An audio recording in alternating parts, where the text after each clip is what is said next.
आज की इस वीडियो में हम कवर करेंगे questions for upcoming railway pharmacist examination. तो जैसे कि बच्चों आप सबको पता है, हमने अपने चैनल पे रेलवे फार्मासिस्ट एग्जामिनेशन के लिए पूरी ही सीरीज चलाई है, जहां पर जितने भी क्वेश्चंस आ सकते हैं आपके इन तरह के एग्जामिनेशन में, उनको हम कवर करने की कोशिश करते हैं। तो क्वेश्चन के साथ साथ जो एक्सप्लेनेशन आपको समझाई जाती है उस पर भी आपको ज़रूर ध्यान देना है। वीडियो स्टार्ट करने से पहले बच्चों, मेरा नाम स्तुति है, मैं एक रजिस्टर्ड फार्मासिस्ट हूँ, करंटली यूएसए में सेटल हूँ और यहीं से आपके लिए सारा कंटेंट बनाती हूँ। तो हम शुरू करते हैं, चलिए अपना आज का सेशन। तो देखिए, फर्स्ट क्वेश्चन में आपसे पूछ रहे हैं कि ड्रग मीथोट्रिक्सेट, जिसको MTX के नाम से भी जानते हैं, इसका इस्तेमाल किया जाता है, बेसिकली इसको यूज़ किया जाता है एक्यूट लिम्फोब्लास्टिक ल्यूकेमिया यानी ALL के ट्रीटमेंट के लिए। ये जो शॉर्ट फॉर्म्स है बच्चों, जैसे ALL हो गई, MTX हो गई, ये भी आपको याद रखनी है, एग्जाम्स में आपसे पूछ ली जाती है। तो मीथोट्रिक्सेट इसमें से किस एंजाइम को इनिबिट करने का काम करती है? आंसर है इसका ऑप्शन ए, डाईहाइड्रोफोलेट रिडक्टेज, इसको इनिबिट करने का काम करती है मीथोट्रिक्सेट। अब देखिए, इसका पूरा ही मैकेनिज्म ऑफ एक्शन देखेंगे, उससे पहले हम देख लेते हैं कि मीथोट्रिक्सेट को किन तरह के जो डिसऑर्डर्स होते हैं उनको ट्रीट करने के लिए इस्तेमाल किया जाता है। तो आप यहाँ पर देख रहे हैं एक्यूट जो हमारा होता है ALL यानी acute lymphoblastic leukaemia and acute myeloid leukaemia, तो दोनों में ही इसका इस्तेमाल किया जाता है। लिम्फोसाइट, अगर हम बात करें लिम्फोब्लास्टिक ल्यूकेमिया की, तो इसमें इस वाली कंडीशन में क्या होता है कि abnormal white blood cell lymphocytes जो हैं वो बहुत ज़्यादा इंक्रीज होने लगती हैं, जो भी पर्सन होता है उसकी बॉडी में। ये देखिए, वाइट ब्लड सेल्स बहुत अलग अलग तरह की होती हैं, बट अगर लिम्फोसाइट्स का नंबर जो है वो इंक्रीज हो रहा है तो होता है एक्यूट लिम्फोब्लास्टिक ल्यूकेमिया। और अगर इंक्रीज हो रहा है नंबर किसका, देखिए माइलोब्लास्ट का, तो होता है कौन सा ल्यूकेमिया? Acute myeloid leukaemia. तो इन दोनों में आपको डिफरेंस भी पता चल गया। अब अगर हम बात करें कि ये डाईहाइड्रोफोलेट रिडक्टेज करता क्या है, तो बेसिकली देखिए, ये डाईहाइड्रोफोलेट रिडक्टेज एक ऐसा एंजाइम है जो कि बहुत ही एसेंशियल है किसी भी एंटिटी के DNA की सिंथेसिस के लिए। DNA का अगर किसी भी बीइंग के शरीर में अगर DNA बन गया है तो उसकी ग्रोथ होने लगती है। तो अगर हम कैंसर सेल की बात करें तो उनमें भी अगर DNA सिंथेसिस हो रहा है कैंसर सेल का, तो वो सेल्स का नंबर जो है बढ़ता ही रहेगा। तो इसी में देखिए रोल प्ले करती है मीथोट्रिक्सेट जैसी ड्रग। ये क्या करती है, देखिए, ये डाईहाइड्रोफोलेट रिडक्टेज एंजाइम को इनहिबिट कर देती है, जिसकी वजह से देखिए, अगर डाईहाइड्रोफोलेट रिडक्टेज एंजाइम रहता है तो ये बनाता है टेट्राहाइड्रोफोलेट, जो कि क्या करता है, यहाँ पर आप देखेंगे 5,10 मिथाइलिन टेट्राहाइड्रोफोलेट बनाता है। फिर उसके बाद यहाँ पर आप देख रहे हैं DUMP DTMP में कन्वर्ट होता है। ये क्या है, देखिए, थायमिडाइलेट सिंथेस की प्रेजेंस में डीऑक्सी थायमिडाइलेट मोनोफॉस्फेट में कन्वर्ट होता है और इसी से DNA सिंथेसिस होता है। तो अगर डाईहाइड्रोफोलेट रिडक्टेज एंजाइम इनहिबिट हो गया है तो ये पूरी जो फर्दर स्टेप्स हैं, जो भी यहाँ पर चीज़ें हो रही हैं, वो नहीं हो पाती हैं, क्योंकि टेट्राहाइड्रोफोलेट बना ही नहीं है, और जिसकी वजह से DNA सिंथेसिस इनहिबिट हो जाती है। ये हम बात करें कैंसरस सेल की, और इसीलिए इसको यूज़ किया जाता है इन कैंसर। तो ये पूरा ही हमने आपको एक्सप्लेन किया किस तरह से मीथोट्रिक्सेट का इस्तेमाल किया जाता है। सो बच्चों देखिए, ये जो पूरी वीडियो हमने बनाई है, इसमें बहुत सारे मैकेनिज्म ऑफ एक्शन हम आपसे डिस्कस कर रहे हैं, तो आपको बिल्कुल ही अलर्ट रहना है। मैकेनिज्म ऑफ एक्शंस पे बहुत सारे क्वेश्चंस आपसे पूछे जाते हैं, तो इसीलिए बहुत सारी चीज़ें हम कवर करेंगे। इस वाले क्वेश्चन में आपसे पूछ रहे हैं, आपको एक ऐसी एंटी कैंसर ड्रग का नाम बताना है जो कि पिरिमिडिन एंटागोनिस्ट का काम करती है। तो फिर से देखिए, डिफरेंट ऑप्शन में से आंसर है बच्चों इसको ऑप्शन डी, फ्लोरोयूरेसिल है पिरिमिडिन एंटागोनिस्ट। अब देखिए, 5 फ्लोरोयूरेसिल, जिसको 5FU यानी 5 फ्लोरोयूरेसिल के नाम से भी जानते हैं, ये क्या करती है, देखिए, ये पिरामिडिन एंटागोनिस्ट की तरह एक्ट करती है, और ये भी DNA सिंथेसिस नहीं होने देती है। जो भी कैंसर सेल होती हैं, या जिसके लिए भी इसका इस्तेमाल किया जा रहा है, उन सेल के DNA को इंटरप्ट कर देती है, DNA की डेथ करवा देती है, जिससे पर्टिकुलरली क्या हो जाता है, सेल डेथ हो जाती है। तो यहाँ पर आपको यही बताया गया, देखिए, किन किन कैंसर्स में इसका इस्तेमाल किया जाता है। तो colorectal cancer, breast cancer, stomach cancer, pancreatic cancer and head and neck के जो कैंसर होते हैं, उसमें इसको एज अ ड्रग दिया जाता है। मैकेनिज्म ऑफ एक्शन की अगर हम बात करें तो देखिए, हमने बताया था आपको कि DNA सिंथेसिस को जो हमारे मीथोट्रिक्सेट ने इनहिबिट किया था, उसने किसी और तरह से किया था। उसने और देखिए, अगर इसके मैकेनिज्म ऑफ एक्शन की बात करें तो देखिए, 2 तरह से ये काम करती है। अगर हम पिरिमिडिन एंटागोनिस्ट यानी फ्लोरोयूरेसिल की बात करें, फर्स्ट क्या करती है, देखिए, ये इनहिबिट करती है एंजाइम थायमिडाइलेट सिंथेस को, जो कि बेसिकली क्या करा था, DUMP को DTMP में कन्वर्ट करा था। अगर ये DTMP में कन्वर्ट हुआ ही नहीं DUMP, तो क्या होगा, DNA सिंथेसिस नहीं हो पाएगा। और यही करती है ये ड्रग, इसी तरह का मैकेनिज्म ऑफ एक्शन है इसका। तो DNA सिंथेसिस को इनिबिट कर देती है। दूसरा ये क्या करती है, देखिए ये जो RNA का जो सिंथेसिस हो रहा होता है उसको भी ये इनिबिट करती है। किस एंजाइम को इनिबिट करके, तो राइबो न्यूक्लियोटाइड रिडक्टेज को ये इनिबिट करती है, जिससे कि RNA सिंथेसिस भी नहीं हो पाता है। और ये क्या करती है, ये फ्लोरोयूरेसिल जाके DNA में इनकॉर्पोरेट हो जाती है, यानी बाइंड हो जाती है, और DNA डेथ कर देती है, यानी सेल डेथ कर देती है। तो ये तीनों ही देखिए इसका मैकेनिज्म ऑफ एक्शन है ड्रग फ्लोरोयूरेसिल के। नेक्स्ट क्वेश्चन में आपसे पूछ रहे हैं, इनमें से कौन से ड्रग को इस्तेमाल किया जाता है इन्फ्लुएंजा ए के प्रिवेंशन के लिए। डिफरेंट ऑप्शंस में से बच्चों आंसर है इसका ऑप्शन बी, रिमेंटाडिन। अब ये देखिए, ये जो रिमेंटाडिन है ये एक तरह की एंटी वायरल मेडिकेशन है, जिसको इन्फ्लुएंजा ए वायरल जो इन्फेक्शन होता है उसके प्रिवेंशन और ट्रीटमेंट दोनों के लिए ही इसको इस्तेमाल किया जाता है, डॉक्टर्स के द्वारा प्रिस्क्राइब किया जाता है। अगर हम बात करें इन्फ्लुएंजा क्या होता है, तो ये एक तरह का जो फ्लू वायरस होता है उसी को कहते हैं इन्फ्लुएंजा, जो कि एक हाईली कंटेजियस होता है। मतलब एक पर्सन से दूसरे पर्सन को होने के बहुत ज़्यादा चांसेस होते हैं। अगर कोई पर्सन बीमार है, उसको इन्फ्लुएंजा है, और अगर उसने स्नीज कर दिया या खांस दिया, तो उसके आसपास के जो लोग हैं उनको भी ये होने के चांसेस होते हैं। तो उसी को कहा जाता है कंटेजियस। और ये देखिए इन्फ्लुएंजा वायरस के कारण होता है। अगर हम बात करें मैकेनिज्म ऑफ एक्शन के, रिमेंटाडिन किस तरह से काम करती है, तो देखिए ये जो इन्फ्लुएंजा ए वायरस के M2 प्रोटीन को अटैक करती है। M2 प्रोटीन जो होता है इस तरह के इन्फ्लुएंजा ए वायरस का, वो बहुत ही एसेंशियल होता है उस वायरस के रिप्लिकेशन के लिए, ताकि वो वायरस जो है अपनी मल्टीपल कॉपीज़ बना पाए, मल्टीप्लाई हो पाए जो भी होस्ट होता है उसके अंदर, और वायरल अनकोटिंग के लिए, ताकि वो अपना जो हार्मफुल इफेक्ट है वो शो कर पाए पर्सन की बॉडी में। तो ये M2 प्रोटीन को ही अटैक करती है रिमेंटाडिन, जिसकी वजह से वायरल रिप्लिकेशन और वायरल अनकोटिंग नहीं हो पाती और इस तरह के इन्फेक्शन की प्रिवेंशन या ट्रीटमेंट हो पाती है। अगर हम इन्फ्लुएंजा ए वायरस की बात करें, तो देखिए ये ह्यूमंस और एनिमल्स दोनों को ही अफेक्ट करता है। काफ़ी डेंजरस होता है अगर इसको ठीक से इसका ट्रीटमेंट ना किया जाए। सब टाइप की बात करें तो H1N1, आपने बहुत सारे वायरस का इनमें से नाम भी सुना होगा, H2N2, H3N2। अगर हम इन्फ्लुएंजा बी की बात करें तो ये ह्यूमन बींग्स को अफेक्ट करता है प्राइमरीली। और अगर इन्फ्लुएंजा सी की बात करें तो ये काफ़ी माइल्ड होता है, बहुत ज़्यादा हार्मफुल इफेक्ट शो नहीं करता है। सबसे ज़्यादा हार्मफुल होता है इन्फ्लुएंजा ए, और इसी के लिए इस्तेमाल की जाती है, इसी के लिए प्रिस्क्राइब की जाती है रिमेंटाडिन। नेक्स्ट क्वेश्चन में आपसे पूछ रहे हैं, इनमें से कौन सी ऐसी ड्रग है जो कि वायरल DNA सिंथेसिस को इनिबिट करती है। तो डिफरेंट ऑप्शंस में से बच्चों फिर से आंसर है इसका ऑप्शन ए साइक्लोविर। साइक्लोविर देखिए बहुत ही इंपॉर्टेंट ड्रग है। बहुत जो सीवियर वायरल इन्फेक्शंस होते हैं, जहाँ पर कौन कौन से वायरस इन्वॉल्व होते हैं, तो देखिए हर्पीस सिम्प्लेक्स वायरस, HSV के नाम से जिसे जानते हैं, HSV 1 and 2, वर्सीरिया जोस्टर वायरस जिसको VZV के नाम से जानते हैं। देखिए शॉर्ट फॉर्म भी आपको याद रखनी, की शॉर्ट फॉर्म भी आपसे एग्जाम में पूछ ली जाती है। एप्स्टेन बार वायरस EBV के नाम से जानते हैं, साइटोमेगालो वायरस CMV के जिस नाम से जानते हैं। इन सभी वायरस के अगेंस्ट साइक्लोविर को यूज़ किया जाता है।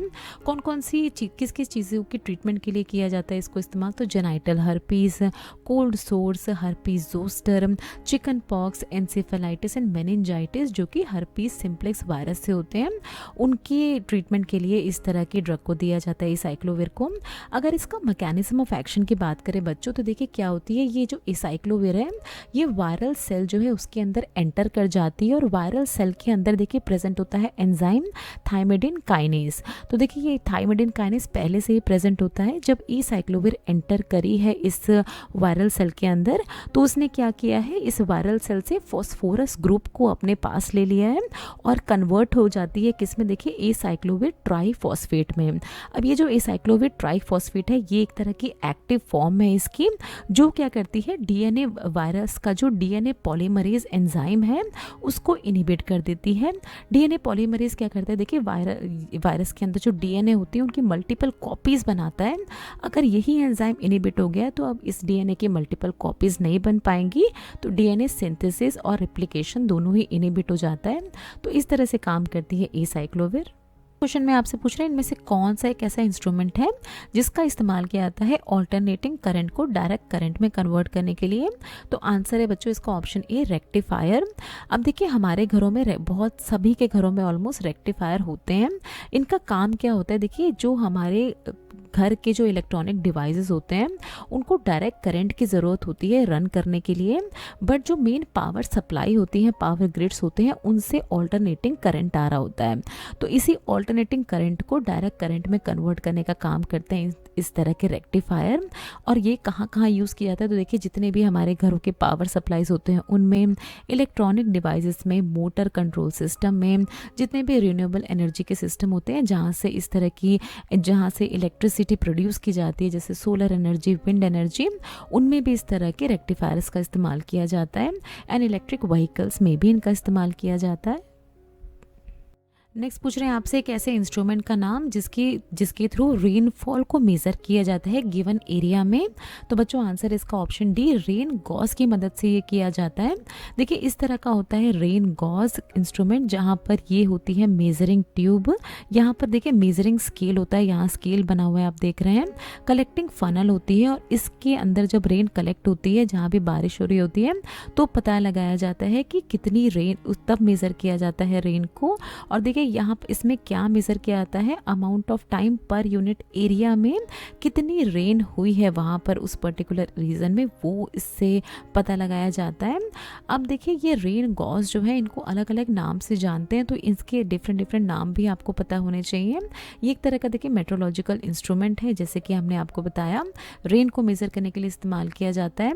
इसको ओडोमीटर, ओम्ब्रोमीटर, प्लयूवियोमीटर और हाइटोमीटर के नाम से भी जानते हैं। तो इसमें से कोई भी नाम भी आपसे पूछ लिया जा सकता है आपके एग्जामिनेशन में।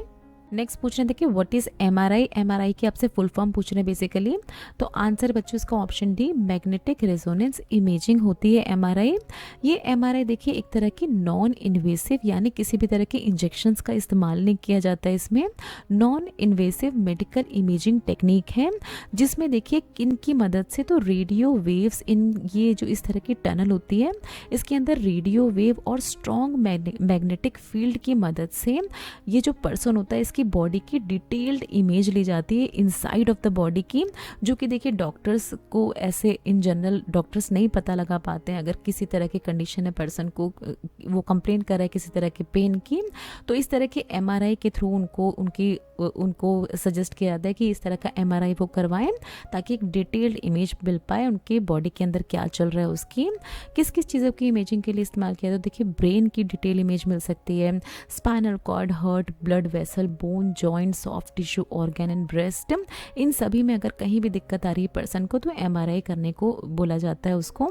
इस तरह की प्रोसेस में देखिए यहाँ एक तरह की टेबल होती है, स्लाइडिंग टेबल, इसके ऊपर पर्सन जो है वो लाई डाउन करते हैं यानी लेटते हैं। इस तरह की टनल के अंदर उनको ड्रैग किया जाता है मशीन्स के थ्रू। ये देखिए ये पेन तो नहीं होता है एमआरआई में, बट बहुत ज़्यादा नॉइस होता है, बहुत ज़्यादा आवाज़ हो रही होती है मशीन में, तो ईयर प्लग्स दिए जाते हैं पर्सन को और बिल्कुल ही स्टिल रहने को बोला जाता है। बिल्कुल ही पर्सन को एकदम स्टिल रहना है, अगर बिल्कुल भी वो हिलता डुलता है तो जो इमेजेस आ रही हैं वो गड़बड़ हो सकती हैं। तो ये सभी कुछ एडवाइस कर दिया जाता है पर्सन को पहले ही। नेक्स्ट पूछ रहे हैं देखिए इनमें से कौन सा ऐसा डिवाइस है जिसके थ्रू वेरी हाई टेम्परेचर को मेज़र किया जाता है।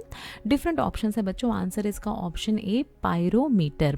अब देखिए पायरोमीटर इस तरह का डिवाइस होता है जहां पर रिमोटली, देखिए ये जो है डायरेक्ट कॉन्टैक्ट की ज़रूरत नहीं पड़ती है इसको, जिस एरिया का भी टेम्परेचर फाइंड आउट करना है उसके डायरेक्ट कॉन्टैक्ट में इसको नहीं रखा जाता है, बट देखिए थोड़ा सा दूर रखा जाता है और जो इस एरिया से जो रेडिएशंस निकल रही होती हैं उसकी बेस पे ये रीडिंग नोट करता है। और ये इसको देखिए कौन से एरिया होते हैं ये, तो जो भट्टी होती हैं, जो फर्नेस के एरिया होते हैं जहाँ पर कुछ बन रहा होता है, कुछ चीज़ बन रही होती है, तो उन तरह के फर्नेस के टेम्परेचर को मेज़र करने के लिए इन तरह के पायरोमीटर्स का इस्तेमाल किया जाता है। यहाँ पर देखिए बता रहे हैं doesn't need to be in direct contact with the object to measure the temperature.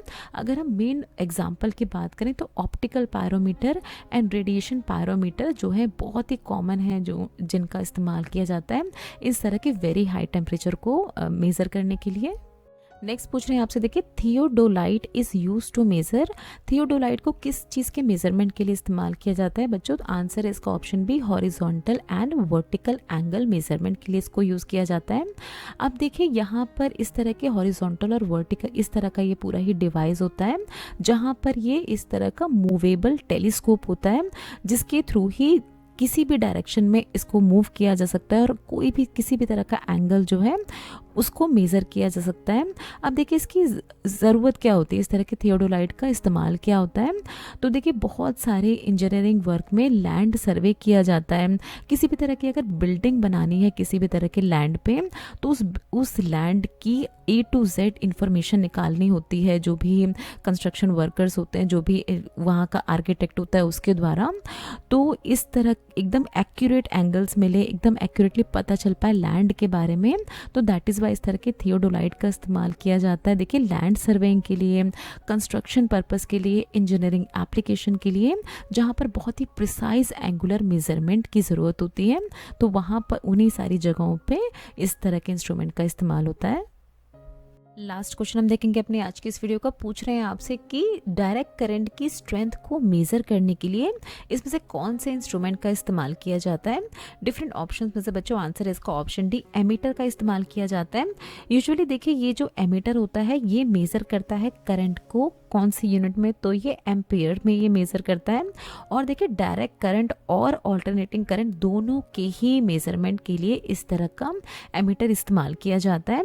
अब एप्लीकेशन की अगर हम बात करें तो देखिए इलेक्ट्रिकल ट्रबल शूटिंग में इसकी बहुत मेजर बहुत ही बड़ी एप्लीकेशन है। अगर हम बात करें ट्रबल शूटिंग क्या होती है, तो कहीं भी अगर कहीं भी कोई इलेक्ट्रिकल सर्किट है, अगर उसमें फ्यूज़ उड़ गया है या वो ख़राब हो गया है, तो इन तरह की चीज़ों की देखिए डायग्नोस करने के लिए, क्यों हुआ है आइडेंटिफाई करने के लिए और रिजॉल्व करने के लिए जो भी प्रोसेस की जाती है इलेक्ट्रिक सर्किट्स के साथ, उन्हीं को कहा जाता है इलेक्ट्रिकल ट्रबल शूटिंग। तो उसमें इस्तेमाल होता है इस तरह के एमीटर का। सर्किट के डिज़ाइनिंग और किसी भी तरह के सर्किट को अगर डिज़ाइन करना है और उसकी टेस्टिंग करनी है तो उसमें भी एमीटर का इस्तेमाल लिया जाता है। पावर कंजप्शन मेजरमेंट, कितनी पावर कंज्यूम कर रहा है कोई भी, अगर मान लीजिए किसी बिल्डिंग में है लगा हुआ है एमीटर, या किसी एक पर्सनल घर में लगा हुआ है, तो कितनी पावर कंजप्शन कर रहा है वो वहाँ का ही पूरा ही सेल, उसकी मेजरमेंट के लिए इस्तेमाल किया जाता है एमीटर को। Battery testing and motor and generator testing के लिए भी इस्तेमाल किया जाता है एमीटर का। सो थैंक्स फॉर वॉचिंग बच्चों। नेक्स्ट वीडियो में इसी तरह के कुछ बहुत ही इंपॉर्टेंट क्वेश्चंस आपसे डिस्कस करेंगे, जो कि आने वाले आपके रेलवे एग्जामिनेशन में बहुत ज़्यादा बेनिफिट करने वाले हैं आपको। बच्चों अगर आप शुरू से हमारे साथ हैं, इस तरह की जो भी हम प्रिपरेशन करा रहे हैं, तो अपने एग्जामिनेशन में बैठने के बाद बहुत ही ज़्यादा कॉन्फिडेंट फील होगा आपको, क्योंकि बहुत सारे क्वेश्चंस, बहुत सारे टॉपिक हम आपको कवर करा चुके हैं, और जब तक आपके एग्ज़ाम होंगे तब तक और भी बहुत सारी चीज़ें हम कवर करा देंगे। तो वीडियो अच्छी लगी हो तो लाइक ज़रूर करें, चैनल को सब्सक्राइब किए बिना बिल्कुल भी ना जाया करें। बहुत मेहनत लगती है आप तक हर कंटेंट पहुंचाने में, तो आप भी हमें इसी तरह से सपोर्ट करते रहें सब्सक्राइब करके। और किसी भी तरह का सवाल अगर आपके मन में है तो नीचे दिए हुए कमेंट सेक्शन में आप हमसे कुछ भी पूछ सकते हैं। ये कुछ हमारे रिलेटेड वीडियोस के लिंक है जिन पे क्लिक करके आप इनको देख सकते हैं। दोस्तों लर्निंग फार्मेसी पे आने के लिए और ये वीडियो देखने के लिए आपका बहुत बहुत शुक्रिया। मिलते हैं अगले वीडियो में।